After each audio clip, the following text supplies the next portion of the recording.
India Pakistan சண்டை நிறுத்தத்தில் அமெரிக்காவுக்கு பங்கு இல்லை என்று இந்திய வெளியுறவுத்துறை செயலாளர் விக்ரம் மிஸ்ரி விளக்கமளித்துள்ளார். காஷ்மீரில் நடத்தப்பட்ட பயங்கரவாத தாக்குதலுக்கு பதிலடியாக இந்தியா பாகிஸ்தான் ராணுவ நிலைகள் மீது அதிரடி தாக்குதல் நடத்தி இந்தியா தக்க பதிலடி கொடுத்தது. அதன் பின்பு நடந்த பேச்சுவார்த்தையை அடுத்து போர் நிறுத்தம் ஏற்பட்டது. இதைத் தொடர்ந்து இந்தியா பாகிஸ்தான் சண்டை நிறுத்தம் முடிவு குறித்து பேசிய அமெரிக்க அதிபர் டிரம்ப், இந்தியா பாகிஸ்தான் போர் நிறுத்தப்பட்டதற்கு அமெரிக்கா தான் முக்கிய காரணம் என்று கூறினார். இந்தியாவிற்கும் பாகிஸ்தானிற்கும் இடையிலான சண்டை நிறுத்தத்தை அமெரிக்க அதிபர் டிரம்ப் ஏன் அறிவித்தார் என காங்கிரஸ் கட்சி கேள்வி எழுப்பியது. இந்நிலையில் இந்தியா பாகிஸ்தான் இடையேயான சண்டை நிறுத்தத்தில் அமெரிக்காவுக்கு எந்த பங்கும் இல்லை என்று வெளியுறவுத்துறை செயலாளர் விக்ரம் மிஸ்ரி விளக்கம் அளித்துள்ளார் என்று தகவல் வெளியாகியுள்ளது. அட்டாரி வாகா எல்லையில் கொடியிறக்கம் நிகழ்வை காண 12 நாட்களுக்கு பிறகு பொதுமக்களுக்கு அனுமதி வழங்கப்பட்டுள்ளது. பகல்காம் தாக்குதலுக்கு பதிலடியாக இந்தியா மேற்கொண்ட ஆபரேஷன் சிந்தூரை தொடர்ந்து இரு நாடுகளுக்கு இடையே போர் பதற்றம் ஏற்பட்டது. இதன் காரணமாக இரு நாடுகளுக்கும் இடையேயான அட்டாரி வாகா எல்லை மூடப்படுவதாக அறிவிக்கப்பட்டது. தொடர்ந்து அட்டாரி வாகா எல்லையில் நாள்தோறும் மாலையில் நடைபெறும் கொடியிறக்க நிகழ்வும் தற்காலிகமாக நிறுத்தப்பட்டிருந்தது. தற்போது எல்லையில் அமைதி திரும்பிய நிலையில் இன்று முதல் தினமும் அட்டாரி வாகா எல்லை கொடியிறக்க நிகழ்வு நடைபெறும் என எல்லை பாதுகாப்பு படை தெரிவித்துள்ளது. நாளை முதல் கொடியிறக்கும் நிகழ்வை காண பொதுமக்களுக்கு அனுமதி வழங்கப்படும் எனவும் தெரிவிக்கப்பட்டுள்ளது. எனினும் கொடியிறக்கும் நிகழ்வின் போது பாகிஸ்தான் படை வீரர்களுடன் இந்திய வீரர்கள் கைகொடுக்க மாட்டார்கள் எனவும் எல்லை கதவு திறக்கப்படாது எனவும் அதிகாரிகள் தெரிவித்துள்ளனர்.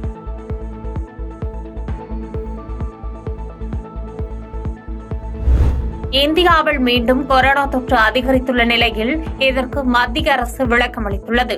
உலக அளவில் கொரோனா பாதிப்பு தற்போது மீண்டும் அதிகரித்து வரும் நிலையில் கொரோனா பரவல் குறித்து பொதுமக்கள் அச்சப்பட தேவையில்லை என்று மத்திய அரசு தெரிவித்துள்ளது. கொரோனா தொற்று இந்தியாவில் கட்டுக்குள் உள்ளதாகவும் நேற்றைய நிலவரப்படி 257 பேர் தொற்று பாதிப்புக்கு உள்ளாகியுள்ளனர். ஆனால் அனைவருக்கும் லேசான பாதிப்புகளே உள்ளதாகவும் கண்காணிப்பு பணிகளை தீவிரப்படுத்தி உள்ளதாகவும் தெரிவித்துள்ளது. விசா முடிந்தும் வெளியேறாவிட்டால் நாடு கடத்தப்படுவீர்கள் என்று இந்தியர்களுக்கு அமெரிக்கா எச்சரிக்கை விடுத்துள்ளது பரபரப்பை ஏற்படுத்தியுள்ளது. அமெரிக்காவில் சட்டப்பூர்வமாக சுமார் 4.78 கோடிக்கும் மேற்பட்ட வெளிநாட்டினர் பணியாற்றி வருகின்றனர். அமெரிக்க அதிபராக டொனால்டு டிரம்ப் பதவியேற்ற பிறகு அவர்களின் பல்வேறு உரிமைகள், சலுகைகள் பறிக்கப்பட்டு வருகின்றன. இந்நிலையில் விசா முடிந்தும் வெளியேறாவிட்டால் நாடு கடத்தப்படுவீர்கள் என இந்தியர்களுக்கு அமெரிக்கா எச்சரிக்கை விடுத்துள்ளது.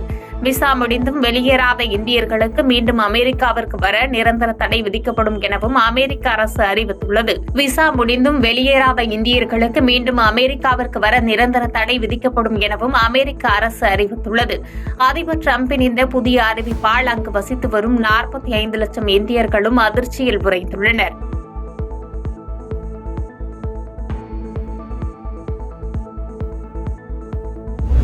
கடந்த 15 ஆண்டுகளில் இல்லாத அளவுக்கு பெங்களூரில் இரண்டாவது அதிகபட்சமாக 105.5 மில்லிமீட்டர் மழை பெய்துள்ளது. பெங்களூரில் இடைவிடாமல் பலத்த மழை பெய்ததன் காரணமாக தாழ்வான பகுதிகளில் உள்ள குடியிருப்பு பகுதிகள் மற்றும் வீடுகளை மழை வெள்ளம் சூழ்ந்தது.